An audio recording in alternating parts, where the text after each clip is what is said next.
Итак, у нас есть такая вот иконная досочка, иконная доска небольшого размера 12 на 16.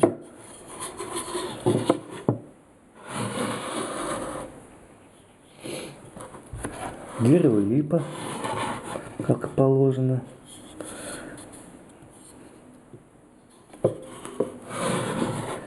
И первое, что мы будем сделать, это нанесем засечки определенные. Они помогут нам скрепить проволоку с поверхностью доски. Лучше будет скрепление, так я думаю. Берем линеечку небольшую и такое шило. Это самодельное, но можно использовать и обыкновенное.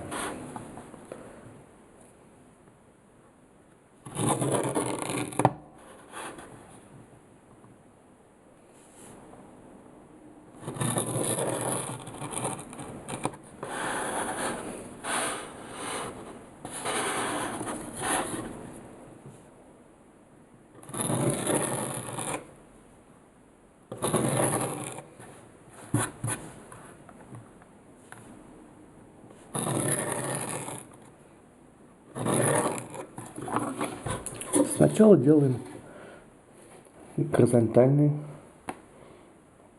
полоски, засечки. И так по всей поверхности доски. Затем сделаем вертикальные. Глубоко делать не надо. Так, чтобы клей немножко заполнял их. За счет этого происходило лучшее скрепление.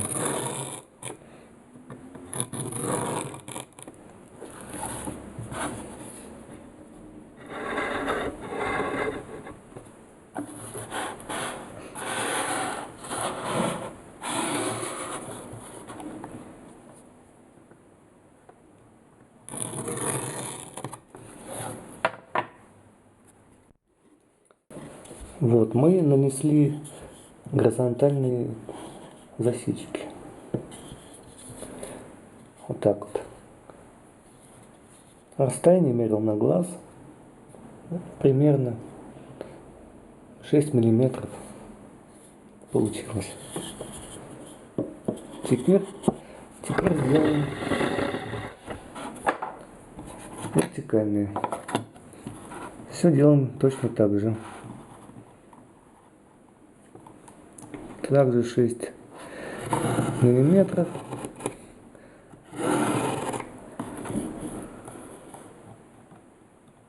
Получились такие квадратики. Вертикально наносить легче, потому что она даже не царапается, а проминается.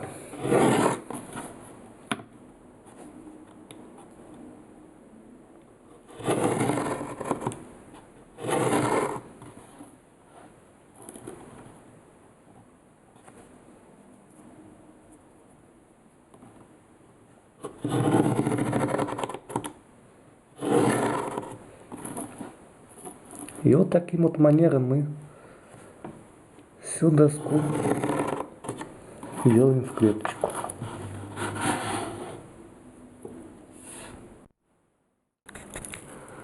Вот мы разметили доску, сделали такие засечки. Следующий этап — это проволока. Нужно будет ее приклеить. Так она выглядит. Это обыкновенная мешковина, купленная в магазине для рукоделия. Стоила 128 рублей.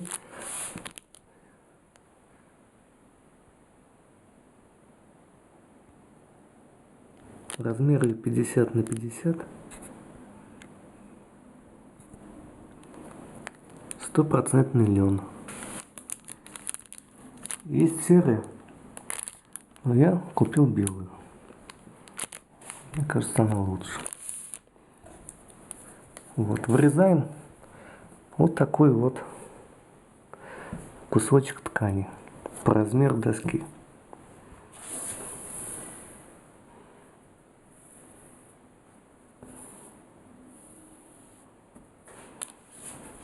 Его нужно будет приклеить.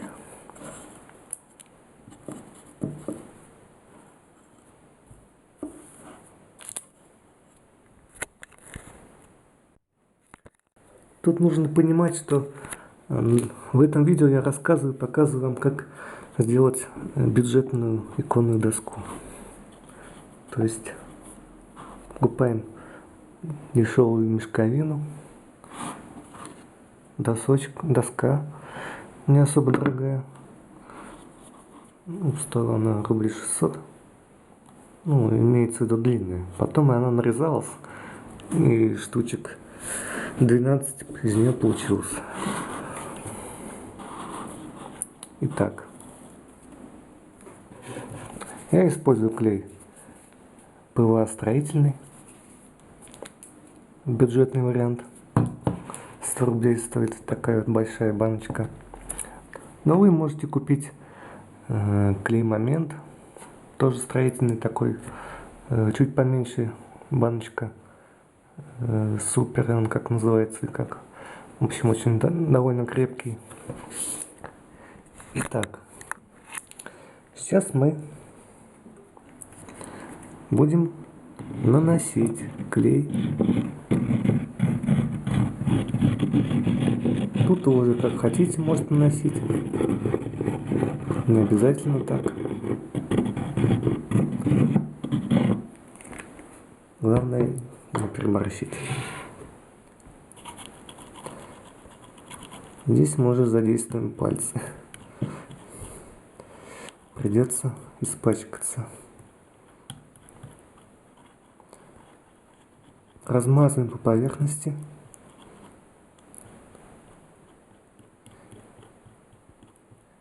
Излишки в центр.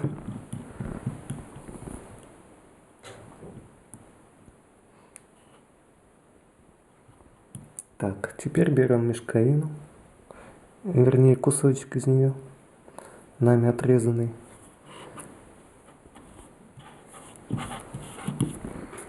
И приклеиваем. Теперь нужно будет его хорошенько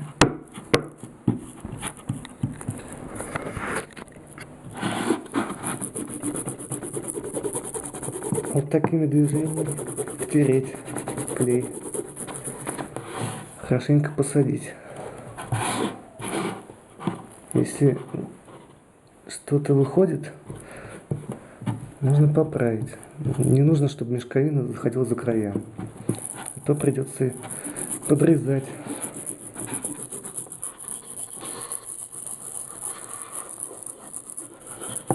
Так, теперь нужно все это зафиксировать. Здесь уже не жалеем клей.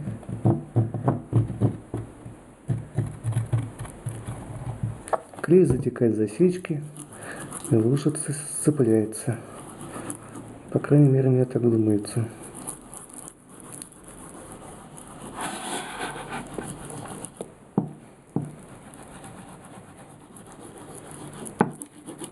Так, теперь все проходим, чтобы каждый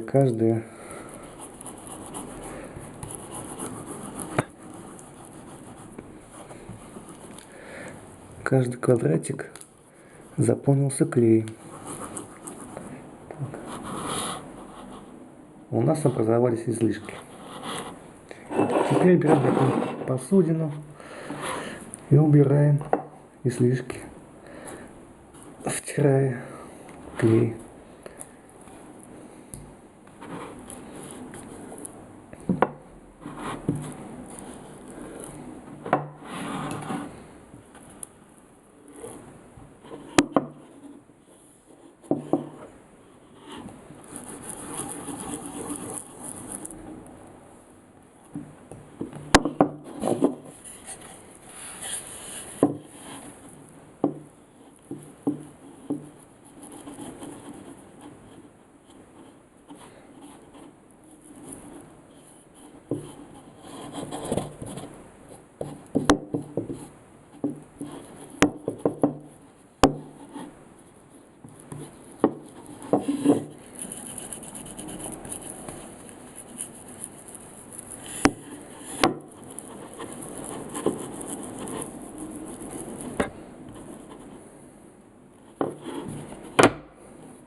Теперь, когда мы это сделали, нужно поставить ее на солнечное место, теплое, на балкон или за окно, чтобы быстрее высохло.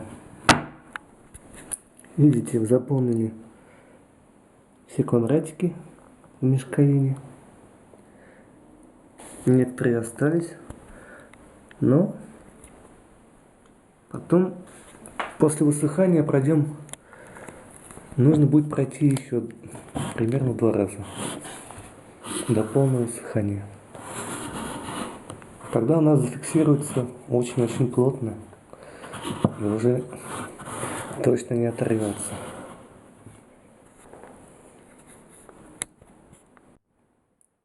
Покуда-то доска сохнет, я вам покажу уже готовое, как она должна выглядеть. Она высыхает после 3 слоев и становится твердой. И оторвать ее уже проблематично. То есть скрепляется очень даже плотно.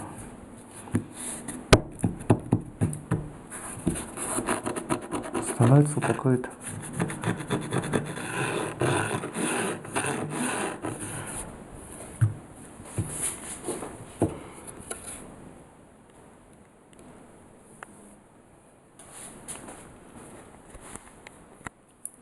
Следующий этап – это покрытие лифкасом. И прежде чем мы приступим к покрытию доски лифкасом, я заклеиваю бумажным скотчем или малярным скотчем, это как угодно, бока. Потому что будут капли, будут стекать иногда, и мы защитим от избытка лифкаса. Можно и заклеить здесь, чтобы не пачкалось, но это уже по вашему усмотрению.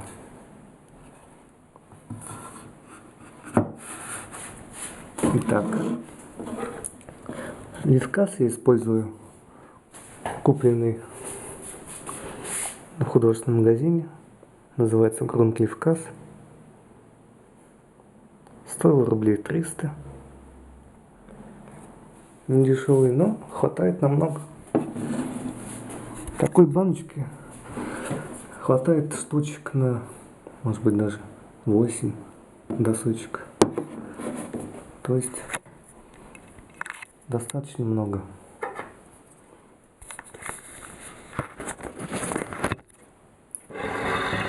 Итак, приступим.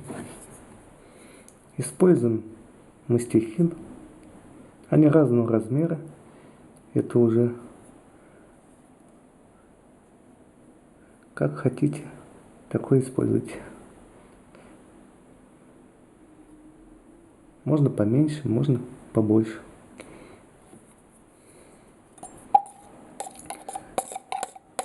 Грунт, конечно же, густой, поэтому нужно разводить водой. Как сметанка должна получиться. Вот. Не слишком твердый, не слишком жидкий. Итак, берем и наносим на поверхность. Первый слой впитывается очень хорошо.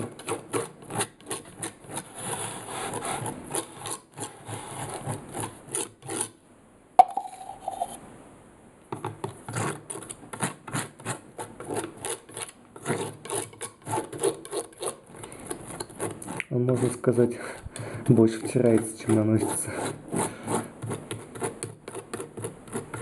Так.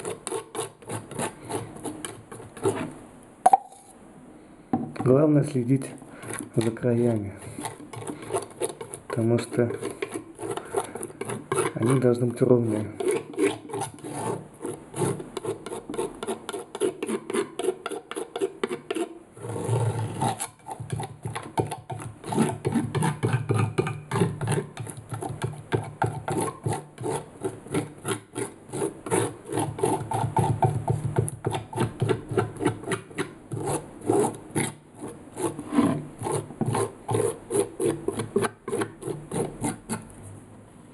Излишек снимаем.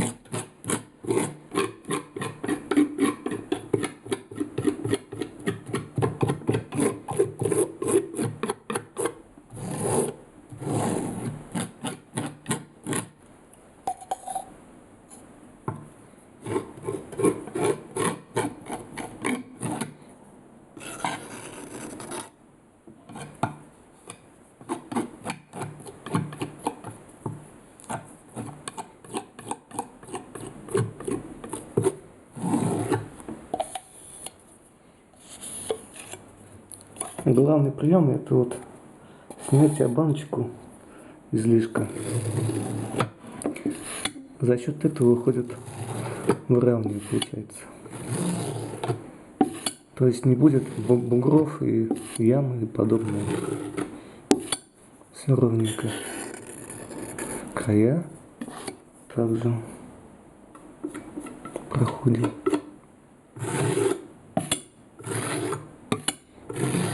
Ну, первый слой он самый легкий.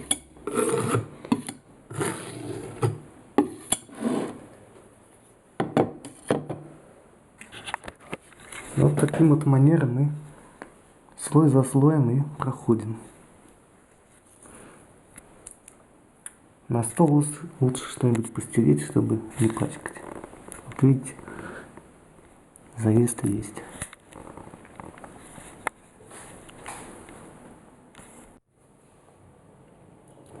И нужно помнить, что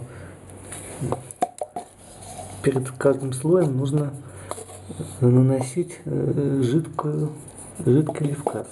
Так разводите жидко и кисточкой наносите на поверхность.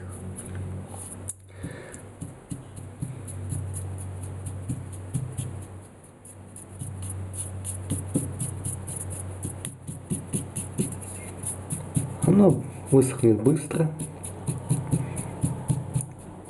после чего нанесем еще один слой.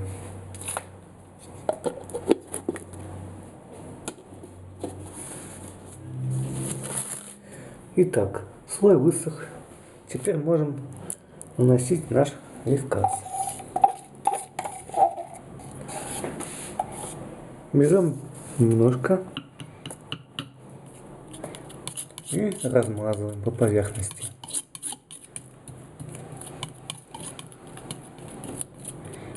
Думаю, стойка будет достаточно.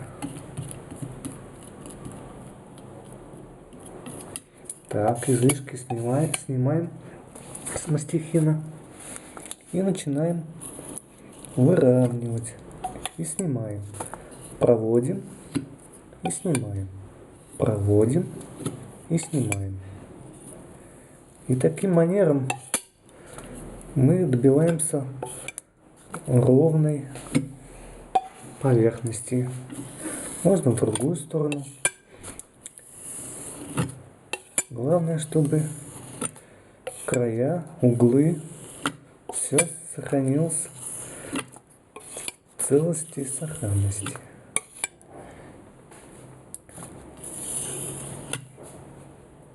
Вот так вот. Если угол не получился, мы его немножко подмазываем. Потом это все зашкурится. Но ямы и борозды нам не нужны. Итак, после всех слоев мы получаем вот такие вот досочки. Как видите, края неровные, но это все мы исправим. Поверхность тоже не совсем ровная, есть бугорки, капельки. Ну и потом возьмем вот такую вот наждачную бумагу или шкурку по-другому. Возьмем 600-ку и зашкурим все это. Отрезайте кусочек, берете его и круговыми движениями зашкуриваете каждую досочку. Потом будете проходить бока, пройдете, делайте их ровными. И так мы получим уже готовые иконные досочки. Итак, для выравнивания поверхности нам понадобится кусочек наждачной бумаги, шкурка, которую я вам показывал, и тряпочка. Начинаем выравнивать.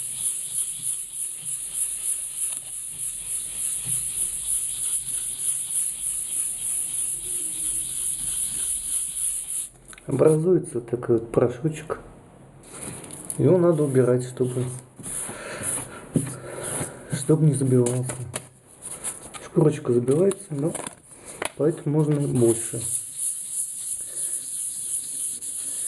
Нужно будет гораздо больше таких квадратиков.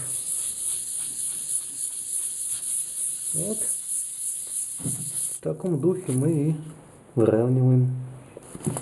И все борозды, все капельки, все убирается. И тем же манером мы убираем бока такими движениями.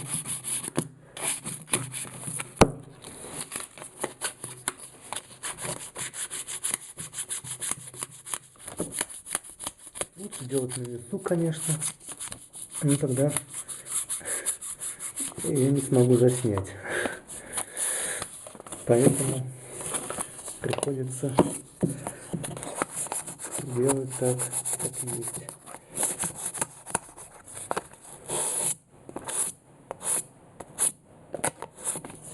В общем, как видите, все выравнивается.